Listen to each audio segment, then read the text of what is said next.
Hello, everybody. I'm here to show you an example relating to kinetics of particles and using the uh, principle of work and energy. So let me show you what problem I'm talking about. So let me share my screen with you. Okay, and let me just get rid of this. So here we go. You have an 8 kilogram block. So the mass is 8 kilogram. It's moving with an initial speed of 5 meters per second. So if you call this position 1, the speed is 5 meters per second, right?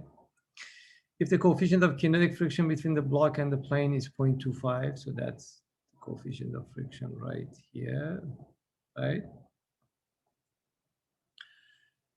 Determine the compression in the spring when the block momentarily stops. So the spring is initially undeformed. So position 2 will correspond to something like this, where this guy is going to hit and momentarily the speed at position 2. So if we call this actually position 1, just the edge of the block, right? Position 2 is when final velocity is 0. And we want to know how much this guy is going to compress. S is what we are trying to find. Sorry. All right. So this is a really simple problem. If we start with the concept of work equal change in kinetic energy. So the notation we use for work, as you've seen in probably other videos, is U12, work of forces acting on this guy. So the question is, what forces acting on this guy? So basically you have the work of force of a spring, which is determined based on this equation. This is a linear spring, right? With a stiffness of 200 newtons per meter. And then the work of force of friction. Now friction is a constant. So the work of force of friction is a negative work, and that's equal to friction times the distance traveled by friction.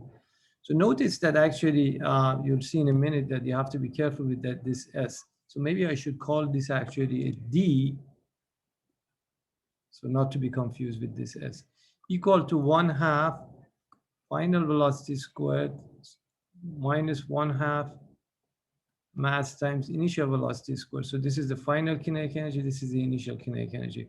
Of course, the final kinetic energy, as you could see, is equal to 0 because it's going to momentarily come to rest, right? And we do have the speed, right? So we can calculate that initial velocity, initial kinetic energy, sorry. So look, the distance traveled by friction is actually 2 meters plus that compression. So be careful, D is equal to 2 plus S. And S1 is equal to 0. Remember, initially the spring is what? Not compress or stretch, is relaxed, right? And the final deformation, S2, is actually S. So we are pretty much done. We just have to figure out what the friction force is from the free body diagram, and meaning calculate N, and then from N calculate friction force. So let me go ahead and show you in the free body diagram. Obviously, the free body diagram is very obvious. You have a normal force, you have a force of friction, and you have the weight. Now the weight is 8 times 9.81, which I believe becomes 78.48. So the weight is 78.48 newtons, right?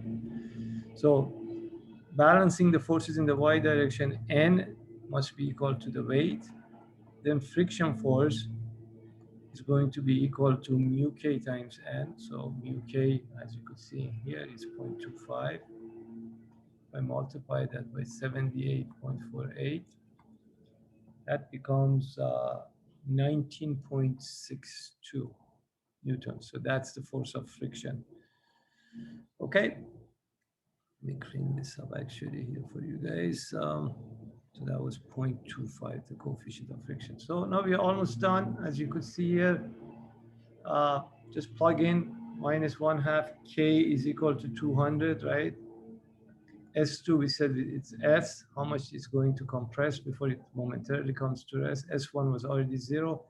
Friction force is 19.62. And then we have a 2 plus S equal initial velocity, final kinetic energy is 0, and we have -1. Mass is 8 kilograms. Initial velocity was 5. So the left-hand side actually becomes 4 times 25, that's 100, negative 100. And then we have a minus 100 s squared plus 19.62 times 2.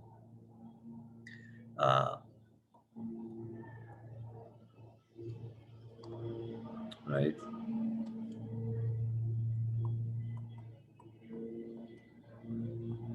And then minus 19.62 s. So actually you have a quadratic equation that you can solve. So if you clean this up, actually this becomes 100 s squared plus 19.62 s, multiplying it by negative. And then we have a combination of this guy and this guy. When you take in everything to this side, becomes this. Just go ahead, use quadratic formula, right? Minus b plus or minus square root of b squared minus 4a. C actually is a negative 60.76, right?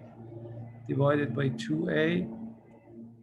And we end up getting two answers. One of them is going to be negative, which we'll discard, and the other one is going to be a positive 0.688 meters. All right. So this block, given that initial velocity of 5 meters per second, will deform this spring about 0.688 meter and momentarily comes to rest. Of course, it's going to bounce the other way and eventually it will come to rest because of friction. All right. So thank you for watching and listening. As always, if you like the videos, please subscribe. And every week, I'll have a new video for you. Again, thank you very much and see you soon.